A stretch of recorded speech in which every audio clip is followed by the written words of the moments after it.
Hi everyone, it's Terry. Today we're going to talk about my project for my In the Hoop project for the month of September. And that is this little bunny paper doll. And I have the little girl. I had to make her dresses, but I did finish the little boy today, and I wanted to tell you what the process is. These are for my granddaughter, and you can see this is from a bit of stitch. So you have the little boy and the little girl, and you have all kinds of little accessories. Now, because this is for an infant, or she's a toddler, I'm not going to put beads on it.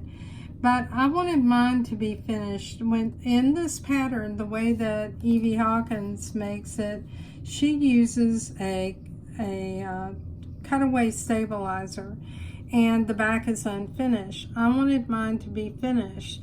So what I did is I used Peltex in between, and then I cut 2 layers of felt on my cutting machine, and then I used Peltex for the backing of the garment. You can see that here. All that was cut on my cutting machine, so I'll show you how to do that. But let's talk a little bit about the design, and I'll tell you what I did differently.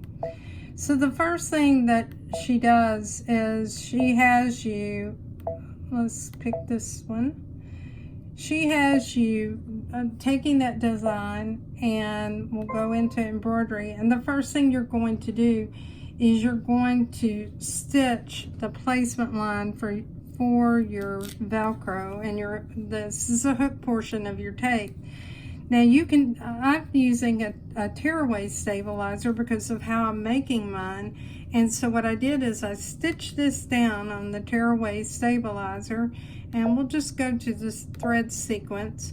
And then what I did is I stitched it down again. Now my hook and loop tape is only 3/4 of an inch wide. So I went back and moved my pattern over a little and restitched it just to make sure that I had it secure. But if you buy 1-inch hook and loop tape, you won't have to do that. Now the next thing is that at that point, you are ready to go ahead and do the final tack down.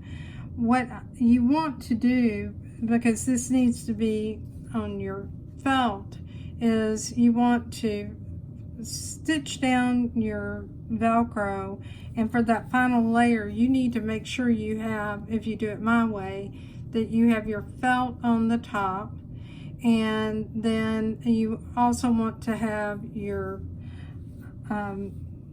Peltex behind it. And the way that you can get all that lined up is before you stitch this stitch, you want to advance to this outline, and you want to stitch it out. That way you can place this in the hoop in the correct position. You'll use fabric glue to hold the top, and then also the Peltex to the back. And if you need to, you can turn the camera on and project it just to make sure that you have everything lined up. So after you stitch that and you have your pieces of fabric in place, then what I did is, I didn't have my back on. I went ahead and stitched this finishing outline stitch that's going to be a zigzag around the Velcro, and then I stitched all the face. And then I came back, added the backing on, and I stitched the outline of the rabbit. And that way I ended up with a rabbit that is finished in the back. You can see that he looks nice and neat. And I may even fabric glue a tail on the back so that he has a tail, since this is for my granddaughter. Now what we're going to do is we're going to go to the cutting machine. I'll tell you a little bit about what I did there. So bear with me for a moment. And sorry about that camera motion there. I'm plugged in to a little bit of battery because I was running out.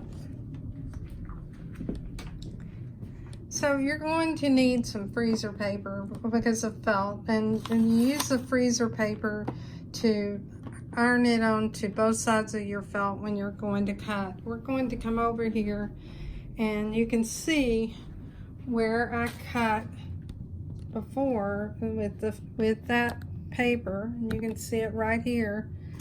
And you may end up with a piece caught in your machine. Just pull that out. Make sure you don't get it caught up under your machine. But this has been taped down to my cutting mat, and this is just a low-tack mat.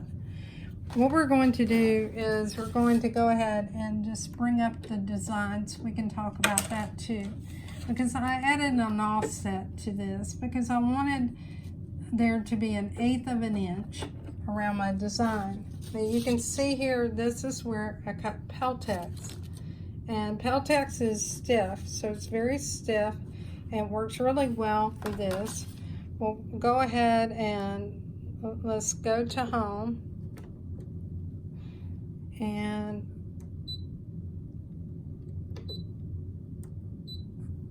let me show you the screen.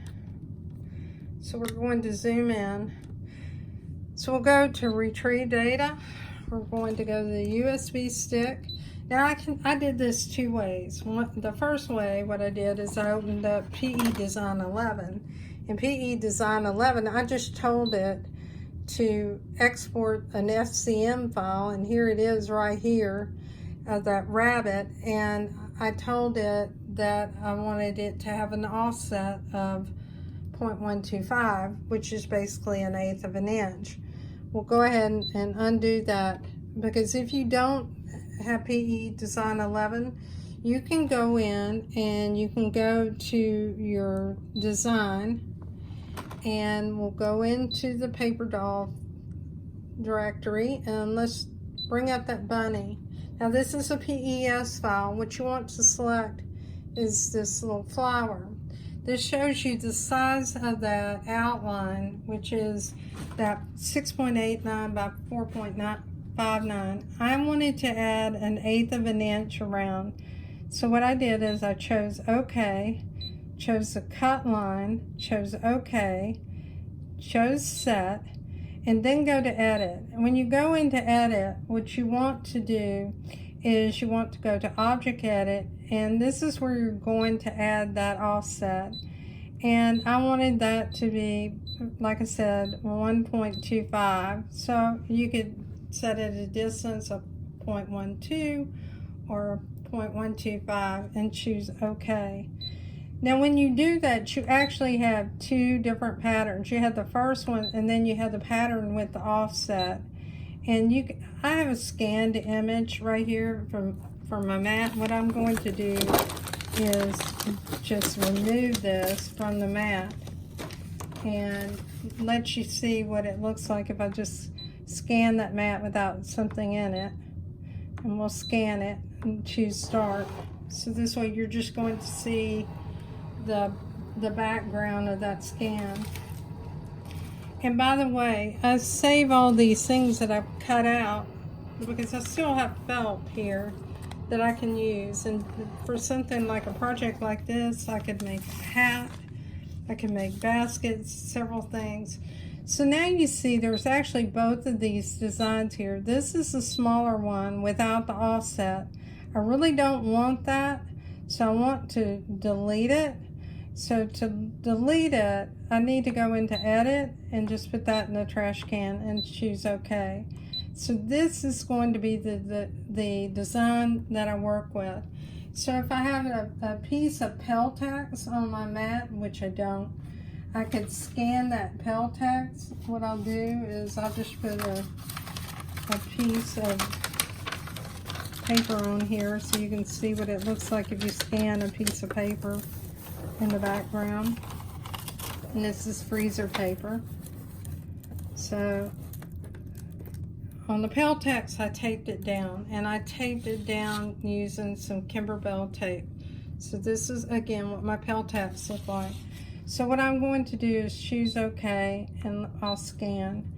And if this was the Peltex that was on my mat, you would be able to see where that Peltex is in relation to the overall mat.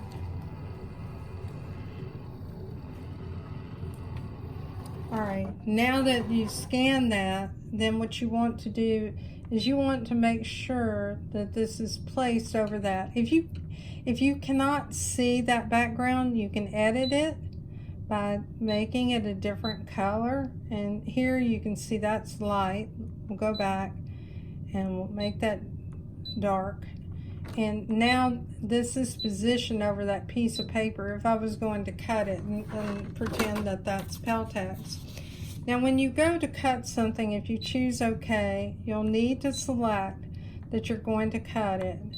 And what I did the first time is I did a test. So when you do a test, you have this little piece right here that's this diamond shape, and you need to move it so that it's on your material or whatever you're cutting, and you'll choose start and it'll cut that.